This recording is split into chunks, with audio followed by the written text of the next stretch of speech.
What up, though? And welcome to the Boss Up Ball Out podcast, your trusted source for Detroit Lions news and rumors. It's your man, Kurt Steele. Do the crew a favor, like the video and share the channel with other Lions fans just like yourself. If you like the content, subscribe to the channel and become a part of the Boss Up family. Now it's time to bring in my co-host, man. It's our resident defensive line coach and executive chef, the Wolverine. Who? Hey, at the beginning of that music, man, maybe you want to do the stab. Y'all remember the stab? Y'all remember the stab? Yeah.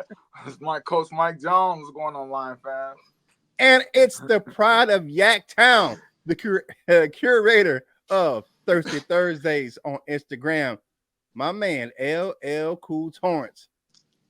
Coach Mike, I don't remember that one at all. I don't remember that dance at all. Remember the stab? Don't remember the stab? Come on, man. Yeah, y'all acting up on Wednesday, man. Hey, it's hump day, baby. And this is how we get down on our channel. Look at Lions news, headlines, or takes. If we agree, we say they are bossed up. If we disagree, we say it is balled on. And we give our take on why we agree or disagree. Now, let us look at the topics for today's show. We got a good one today, people. All right. Looking at today's show, we got defense shines in the second padded practice. David Montgomery is the forgotten piece to a championship. And John Cominsky gets carted off with a knee injury, which ended up being a torn MCL. But I hate it for that guy. Let's get into what we saw on the field yesterday at the padded practice.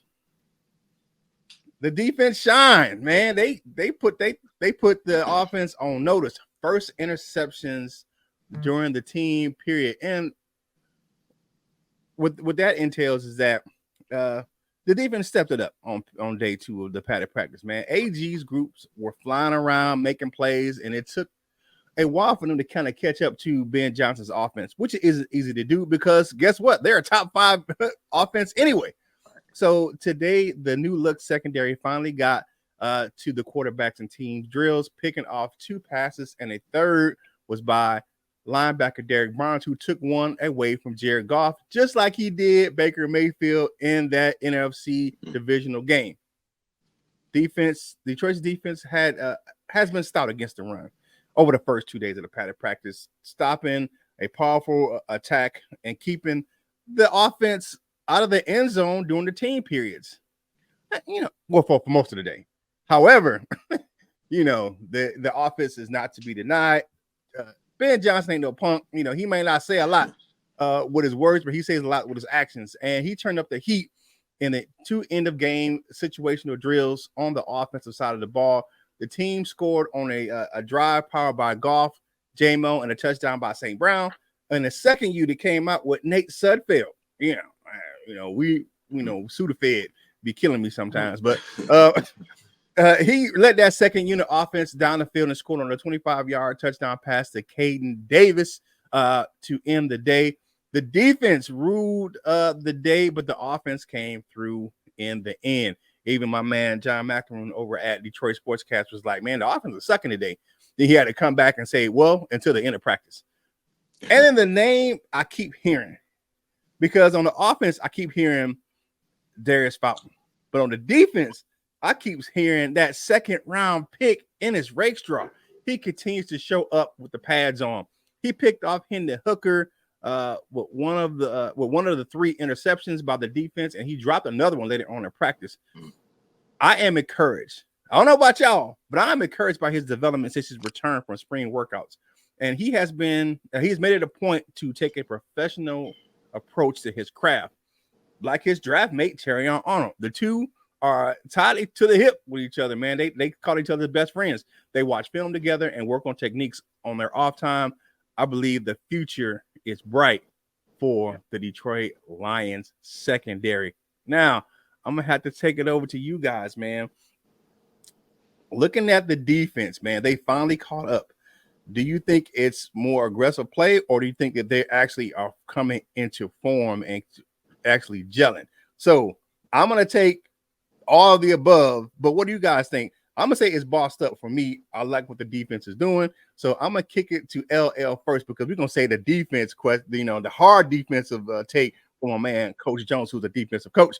But what you got, LL, on the defense stepping up on day 2 of padded practices? Yeah, man. I guess that's a bossed up take, man. Which one is it? Just because out of curiosity, which one do they say usually start out fast? Is it the offense or the defense? Whichever one out. Well, dang, never mind. I was hoping it was gonna say the offense and then the defense was catching up with them. But like Kurt said, they get to practice against a top 5 offense every single day. So there's that. But no, it should be a good sign for everybody out there. All of the most of the things that we needed to see, like we get to see some stuff from the rookie league, seeing Derek Barnes step up, seeing a lot of different people make plays, man. So it's a bossed up take. Shout out to the defense. All right, now man.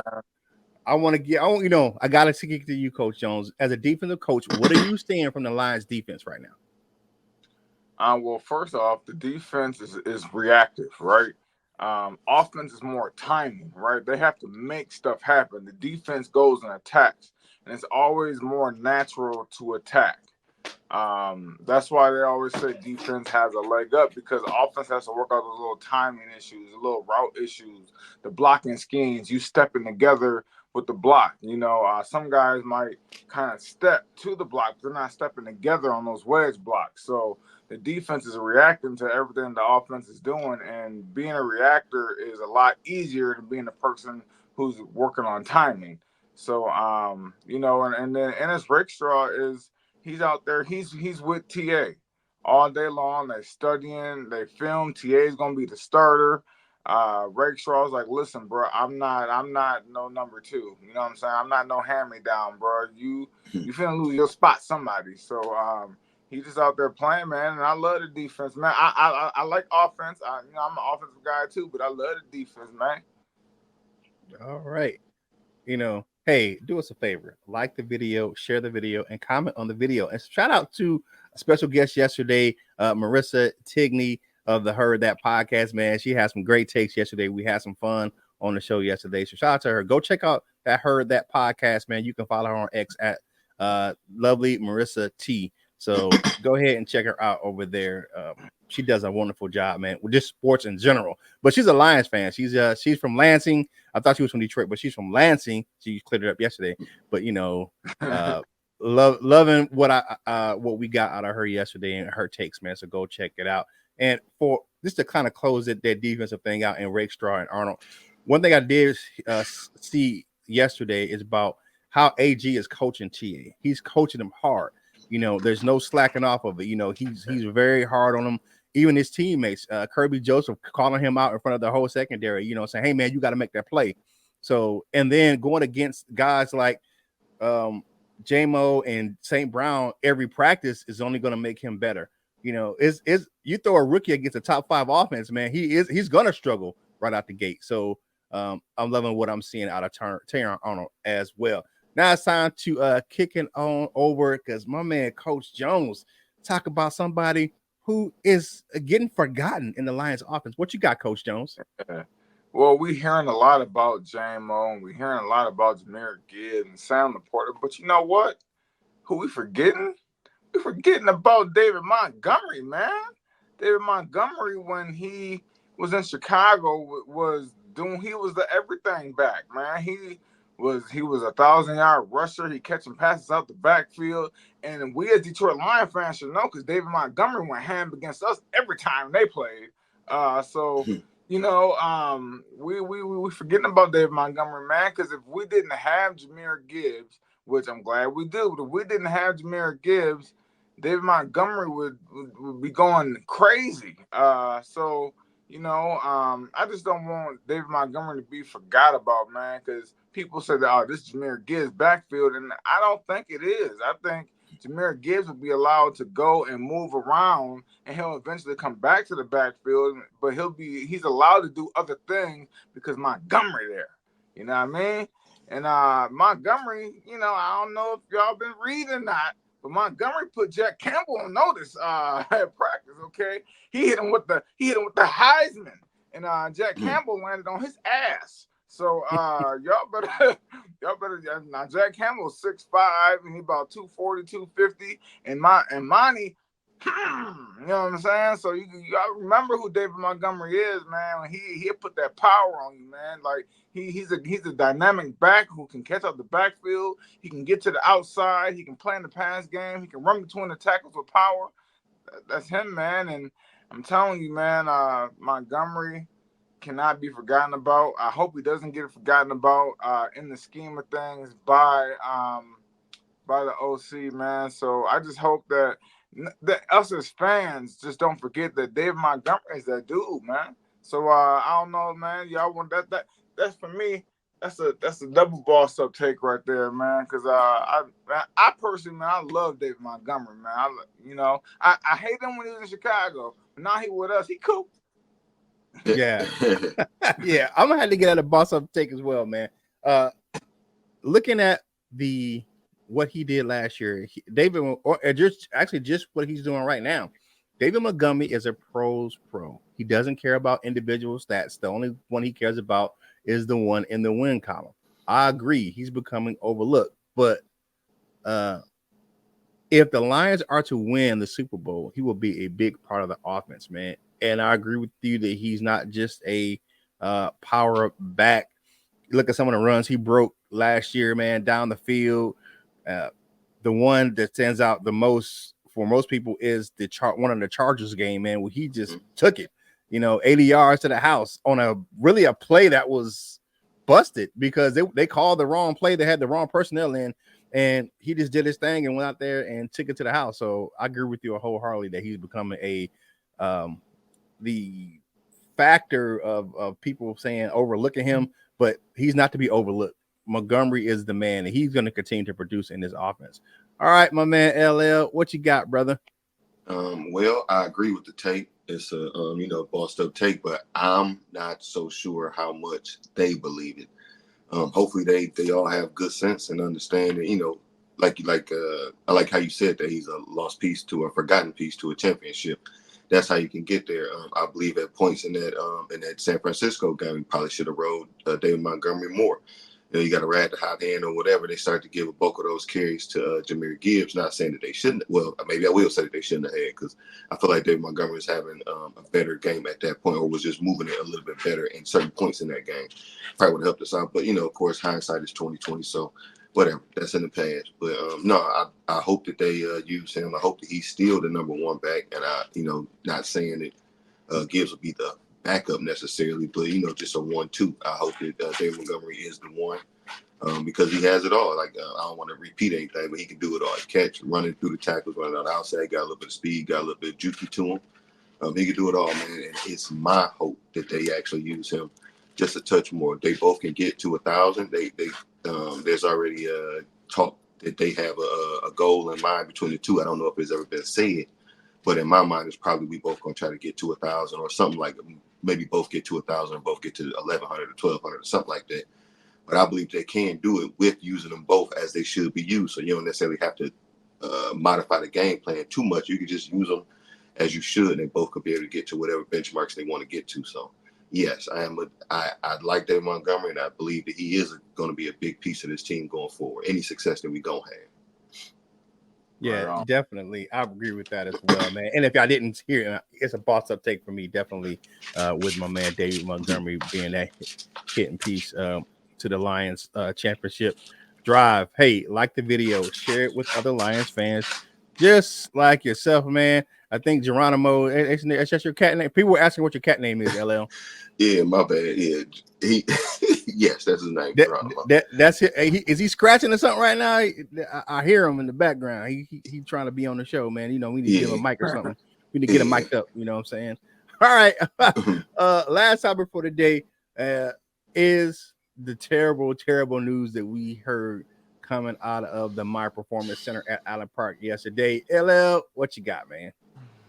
Well, Turk, you led us right to it, man. That boy, the John Cominsky, has a torn MCL, and I guess it's what's the word here? Prognosed. I don't know the word, but they said he's gonna miss 5 to 6 months. It's a very long time, man, but I guess that's how it's got to go. He will have surgery real soon, and they said that he could be back for the postseason if we do make it that far. Of course, we all here think that we will, so we'll see you soon, man. Should the next score, I guess the point is, should the Lions bring in another defensive lineman? I think they will, but it'll be a rotational piece. Because I like how the Lions handle things, or how they've shown to handle things.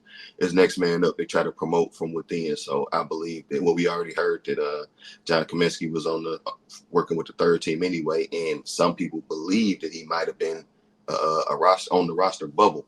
So this could be, I guess, good for him, but I believe this is going to be better for the people that was in the same position.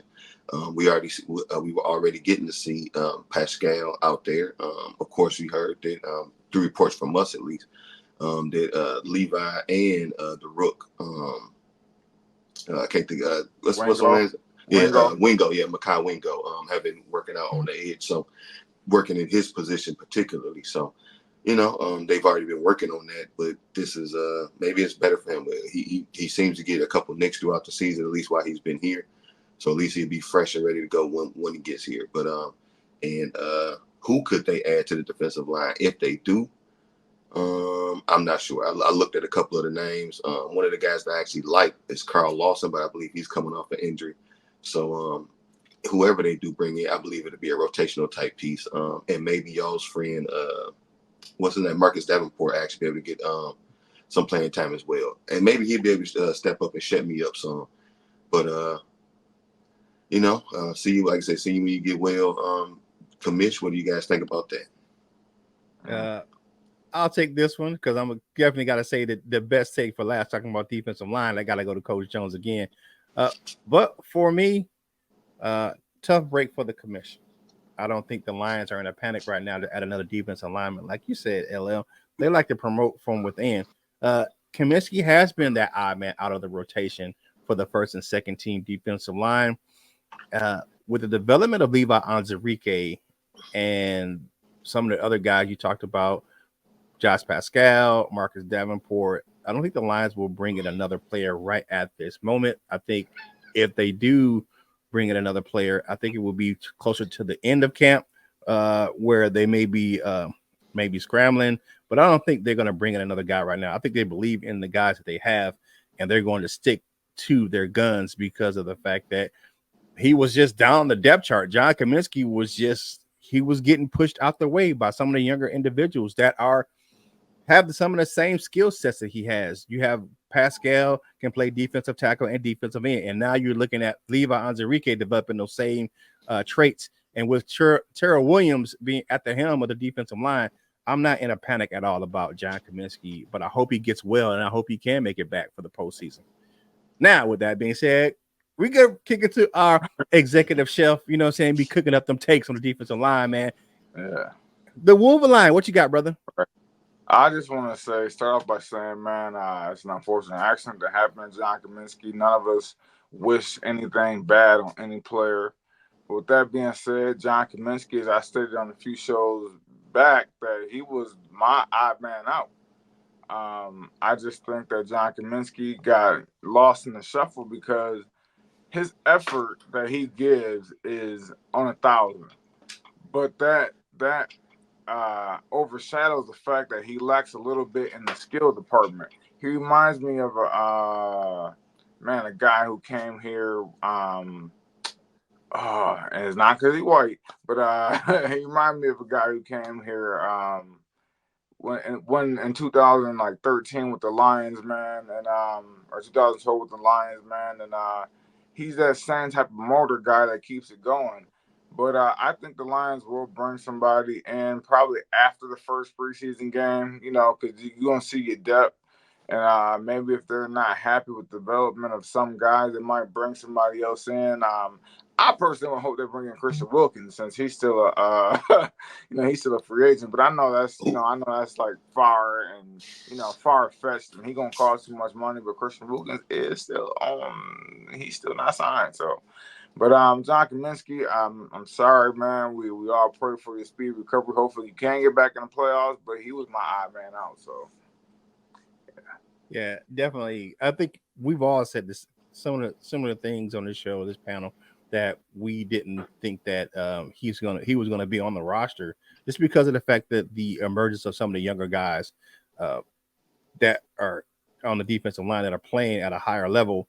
But he took a pay cut to stay here, so that may have been his saving grace to be on the roster. But right now, all we could do is pray for that brother. Hope he heals up, man. Again, I hope you heal up, and the Lions are going to make the postseason, so we're going to see you in December and January, man. Because there's no doubt in our mind that the Lions are going to be in the playoffs. I'm just saying. Like the video, share the video, and comment on the video. Comment on the video, man. All of these things help us get this Lions content to more fans just like yourself, man. And a reminder, during the training camps, with the days that they are practices, the shows airs a little bit later at 8:15. We premiere at 8:15, and the live show go at 8:15 as well. So, but thank you for starting your hump day with us right here on the Boss Up Ball Out podcast. Now it is time for parting shots for today.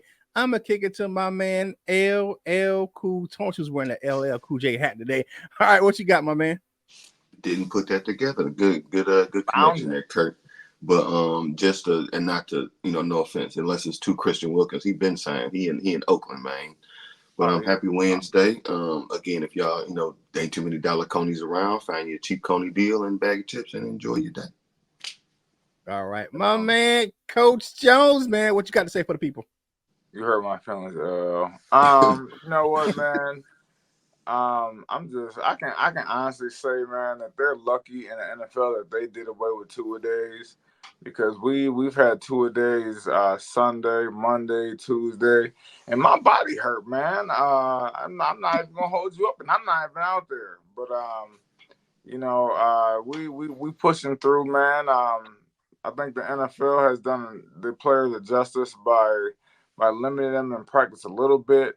But I think that practices should be a little more contact, like Dan Campbell said, because you don't want your first contact to be in the game, because that's not going to end good. So, when people get down on injuries and stuff like that, man, just remember, man, you have to hit. You have to hit in practice, man, because that's the only thing that's going to get your body ready for the game. So, with that being said, man, y'all have a good day. Definitely. And again, man, thank you guys for checking us out right here on the Boss Up Ball Out podcast. Like the video and share it with other Lions fans like yourself. Subscribe to the channel, man, and follow us on your favorite social media platforms, man. Over there with Coach Jones with Wolverine Sports Talk, man. You can follow me on Instagram, X, all those platforms, and LL. You know how he gets down, man. It's always Liddy on Thursdays over there on his Instagram account. So with that being said, you got to do your man Kurt Steele favor. Whatever you do in life, you got to boss up, ball out, and be the best version of you that you can be. My fellas, Coach Mike Jones and LL Cool Torrance. This is Kurt Steele, and we will holla at you real soon.